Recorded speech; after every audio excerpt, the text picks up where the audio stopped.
So if you're coming to Thailand for the first time, there's some things you should know to make your trip go a lot smoother and so you won't feel so in the dark about things that are going on. So in this video, we're going to cover 15 things that you should know before you come to Thailand. So we've been in Thailand for 16 months so far and had to learn these things pretty quickly. So we'll share them with you now so you won't miss a beat when you land. So the first thing that you should know is that the national language is Thai.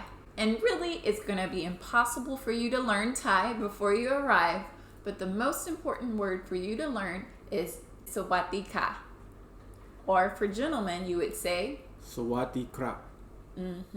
For females, we typically end our sentences with ka, and for men, they typically end their sentences with Krap. And Sawadee ka just means hello. And it's always nice whenever you go to a new country that you're at least able to say hello in that language. So for the ladies, say it with me, Sawadee ka. And for the gentlemen, Sawadee krap. now you're starting off your journey in Thailand on the right foot. Second thing you need to know, for transportation, they do drive on the left side of the road. So getting around on the streets for safety, you want to make sure you're looking right first and then left to check the traffic, especially if you're Americans like us. Getting used to that whole traffic moving in a different direction can be a challenge. It's always best if you're going to get in a taxi that you use the meter to get the lowest price. And if your taxi wants to negotiate a flat rate, that's also a very common practice.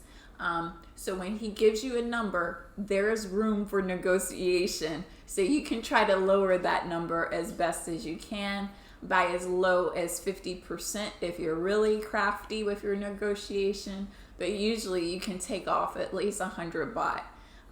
Whatever number they give you, typically you can take off at least 100, 200, sometimes 300 baht.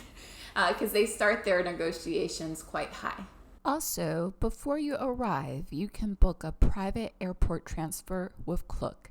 I find Klook has some of the best rates when it comes to airport transportation, and it's nice to know a driver is waiting on you when you arrive. So if you want an additional $5 off these already low prices, check out the link in the description box below. Lastly, the Uber of Thailand is Grab. So you can order rides that way through the Grab app, which is really convenient, and it gives you an estimate on how much the ride would cost as well.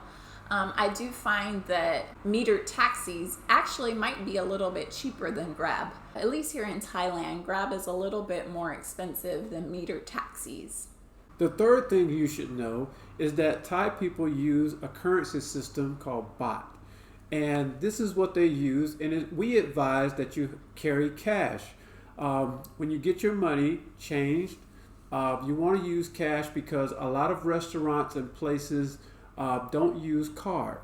And it's always good to have some cash on you in case you want to buy something at the market or different places that you might visit.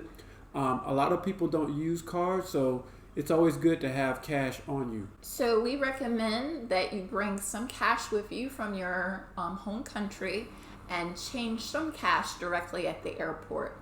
You won't get the best rate, but this is just so you can get some easy cash going, so you have something to, tip your driver or pay in cash for your driver when you first arrive in the country. Also recommend using ATMs to get cash directly. The best conversion rates are going to come out of the ATM. However, the ATM makes their money through fees. It's about 220 baht per transaction. So it's not cheap to do it by ATM, but you'll get the best rate. So you're either going to pay one way or the other. You're going to pay the ATM for their fee, or you're going to pay by getting a lower exchange rate at the airport or in any exchange place. So it doesn't really matter if you're paying one way or another to change money, but I do use both options when we travel. Tipping is quite different in Thailand compared to our home country of the US. It's significantly less. So if you receive great service at a nice restaurant, here you're only tipping 10%. versus in the US it's about 20%. And here you want to tip at nice, more upscale restaurants. You want to tip your drivers, if you go on a boat tour, and if you're in a nice hotel, the bellboys and things like that. So for like a bellboy, for example, it's just like 20 baht, 50 baht. For your driver, it's like 50 baht. If you get a massage, it's usually about 100 baht tip.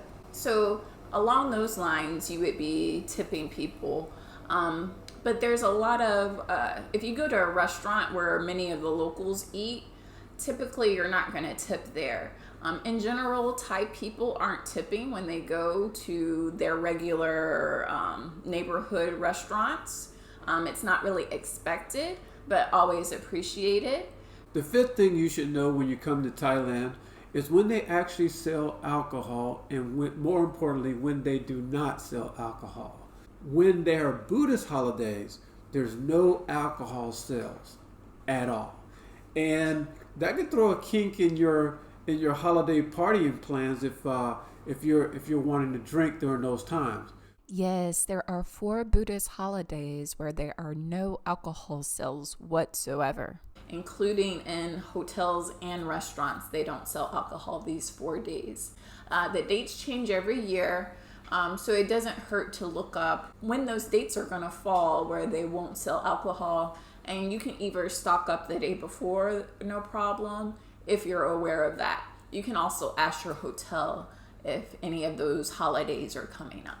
Typically, you can get alcohol at your hotel and your restaurants all throughout the day without problems. But if you want to get alcohol at 7-Eleven or the supermarket, you can only do it between certain hours of the day. So you can only buy beer, liquor between the hours of 11 and 2 p.m. and then also again at 5 p.m. to midnight. So a lot of the times we'll do grocery shopping at 3 o'clock and go to get a bottle of wine and then are just so frustrated when we're like, we have to wait 2 more hours before we can buy this bottle of wine. So if you just know in advance that you can't buy your beer or your wine all throughout the day, you're going to be just a slightly little bit less annoyed. Just know you can get it, just not all throughout the day. And maybe the most important thing you should know before you come to Thailand is do not flush your toilet paper. You don't want to flush anything, not any feminine hygiene products. Here, you can't even flush toilet paper, which is something that you really have to get used to. Chances are you've had decades of practice flushing toilet paper, but you just cannot do that here. Every bathroom has a trash can right by the toilet, so you just wipe yourself and then put that into the trash can. And if you do major business on the toilet, they have a hose by the toilet, so you hose yourself down, wipe yourself dry, and then throw that away so that it's not too smelly or gross in the trash can. So that was something that took us a while to get used to. And sometimes we go to restaurants and we see toilet paper in the toilet and it's just spinning and spinning and it's all clogged up. And we're like, oh, somebody just arrived yesterday. They don't know the drill. They don't know not to flush their toilet paper. You don't want to be that person that's clogging up the toilet, that's causing hundreds of dollars worth of damage to people's properties. So just know, get that in your idea that you will not be able to flush your toilet paper. Another thing you should know is that in Thailand, it's customary for people to take their shoes off before entering a temple or entering a home or entering some businesses. Not everywhere requires you to take your shoes off, but it's polite and it's customary. And so that's one of the things that we have to get used to here, because as Americans, we hardly ever take our shoes off before entering a space. But it's quite common here. So it can be tricky to figure out which businesses require you to take your shoes off and which ones don't, especially if there's not anybody already inside. So I always take like 30 seconds. I stand at the threshold of a business and I read all the signs, seeing if there's a sign in particular that says, please take off your shoes.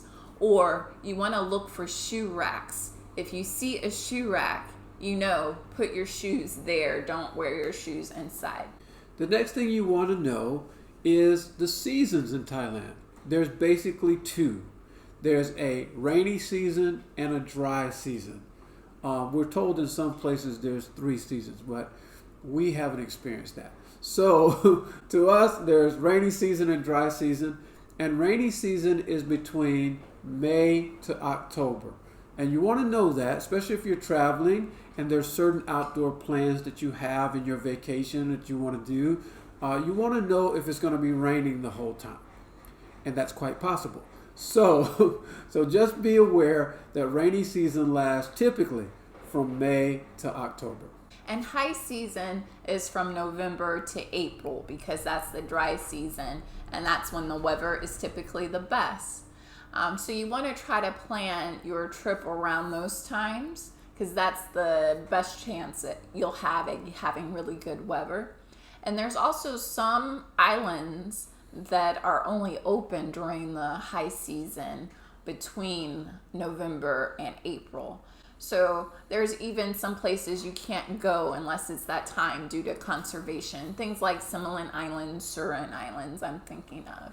So when you're planning your trip here, the season does matter. So highly recommend booking during the dry season between November and April. You should also keep an eye out on the foods you want to try when you get here. Some common things to try is the tom yum soup, which is my personal favorite Thai food. It's like a very spicy tart soup. They can put chicken or shrimp in there, and it's just so flavorful and so unique. I had never tasted a soup like that before. Highly recommend it when you come. Another favorite for me is the green curry, the Gang Kielwan. So delicious. It's a very rich, creamy soup. Has a lot of flavor. It's worth eating. There's also lots of red curries to eat. Khao soy is good. That's a northern dish. And of course, you have your typical pad thai. And the papaya salad is worth trying as well. Very delicious. Such unique flavors. Also, too, one special note, Thai food can be spicy. So if they ask you if you like it spicy, just be aware that their idea of spicy could be a lot hotter than your idea of spicy. So their idea of spicy, I stay away from altogether. Kendra can eat it, but I can't. Another thing to know is that you can't drink the water in Thailand. So I don't recommend brushing your teeth with it either. Definitely don't wash any vegetables or fruit in the water. You want to use bottled water for that type of thing. Because naturally we've accidentally had some, for example, if you wash a glass and you try to use that glass wet, that can make you sick. It's not so bad really. You'll just get some stomach cramps and some traveler's diarrhea. Nothing that will send you to the doctor or to the pharmacy to even get medicine, but it is not pleasant. So it's just not worth it to ingest any of the water in any type of way. Another thing you want to have in mind is you're going to need insect repellent almost anywhere you're going, whether you're going hiking or you're going out to a beach or you're going out to, you just want to put some insect repellent inside your bag and keep it handy. And if you ever get into a moist situation where you know there's a bunch of bugs and mosquitoes, go ahead and lather yourself down quite thoroughly because they'll get you everywhere. And they could be potentially dangerous. Most of them are not, but you don't want to take that chance. So insect repellent is something I highly recommend. Especially going out to dinner. I find that when you go out to dinner, mosquito repellent is necessary. And it's very inexpensive and easy to pick up some herbal insect repellent. They sell it at every 7-Eleven. So it's really easy to get even if you forget it. Something many of you have not experienced is you might not have a king Okay? The people of Thailand have a king. And respecting the king is very, very important. It's not a joking matter. The people of Thailand highly respect their king. They should. As visitors into the country, we should highly respect the king. When you go to a movie theater, there's a moment of about 30, 40 seconds where everyone stands up to respect the king, and they're going to play an anthem, and the king's presence will be there. It's just to remind you that the king in this country is sovereign, and he is everywhere, and he's in everything, and it's customary. So that means that you should not be joking or laughing or saying anything disrespectful about their king.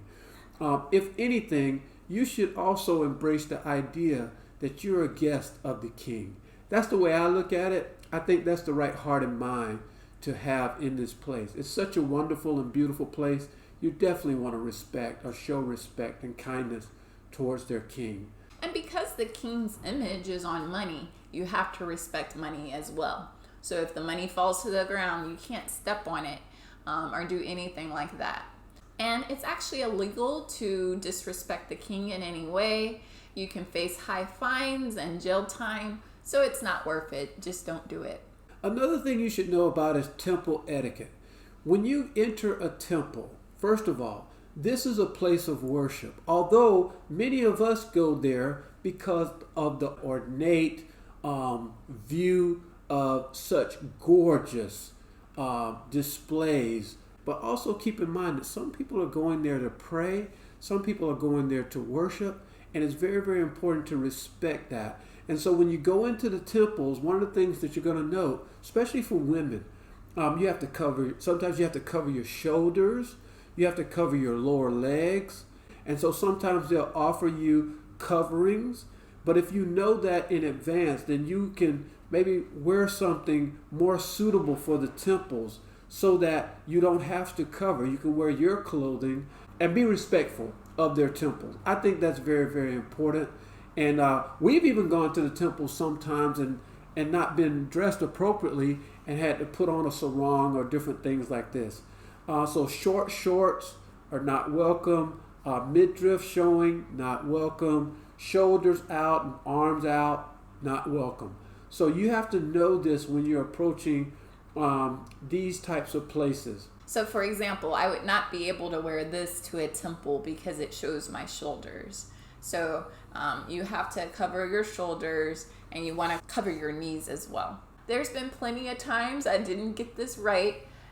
So it is easy to borrow a shawl or something so you can still go in and participate and see the temples. But it's nice to kind of know that etiquette. Also, when you go in to see the Buddha, you don't want to sit down and have your feet out facing the Buddha. You want to put your feet like under you or behind you so your feet aren't pointed to the Buddha. You always want to sit lower than the Buddha as well. Usually that's easy to do because the Buddha is going to be high up on an altar, but you're just paying respects to the Buddha when you're there. And naturally, when you go into any temple, you want to be quiet and respectful. You don't want to be loud, hooping and hollering. So you want to be respectful for the people who are there to actually worship. And you just enjoy the culture and seeing the beautiful artwork related to the temple. A lot of us are accustomed to saying, "Check, please," after we end a meal at a restaurant or something like this. But a common word you want to know here in Thailand is "check bin," and that usually means that to the waitress or whomever who's serving you, or waiter that's serving you, that means that you're ready for your check and you're ready to pay and end your meal. And so check bin is very common, and that way they can know, okay, we're wrapping things up for your dinner or whatnot. And so otherwise you might be sitting there for a while because it's customary for people to have a dinner and just sit. And it's not that you're waiting on anything in particular, but they just think that your meal hasn't ended yet. So when you say check bin, they know your meal is over and you're ready to pay and you can leave. Otherwise, they might think you might want to sit there for hours. So that might not be the case. So. Yeah, your waiter will not bring your check automatically. You do have to request it. So don't ever just sit at a table and just wonder why your check hasn't come. You have to ask for it. In the beginning of the video, we talked about the first thing you should know is saying sawadee ka, which is hello. So now the next important word for you to know in Thai is thank you. And that would be kap kun ka. Kap kun ka. All right, so it's kap kun ka for the ladies, and for the gentlemen say kap kun krap. All right, so now you have a total of 2 Thai words. And what can be better than knowing how to say hello and thank you, the most common words you'll need when you're here. So that's the 15 things you should know before you come to Thailand. If you've been to Thailand before, what are some other things you think travelers should know? Share those in the comments below. And if you want more great tips about Thailand and about traveling abroad, be sure to subscribe to the channel and hit that bell so you get notified when we post again. We also have all the things you should know about Thailand before you come on our blog. So if you'd like to have that information really handy so you can really learn it, check out our blog. The link is in the description box below. As always, thank you so much for watching and happy travel planning until next time. Bye guys. Bye guys. If you want to learn even more about beautiful Thailand, check out our Phuket and Krabi playlists on the right there. And if you want to find out where in the world we are currently, follow Lucas World Travel on Facebook and Instagram.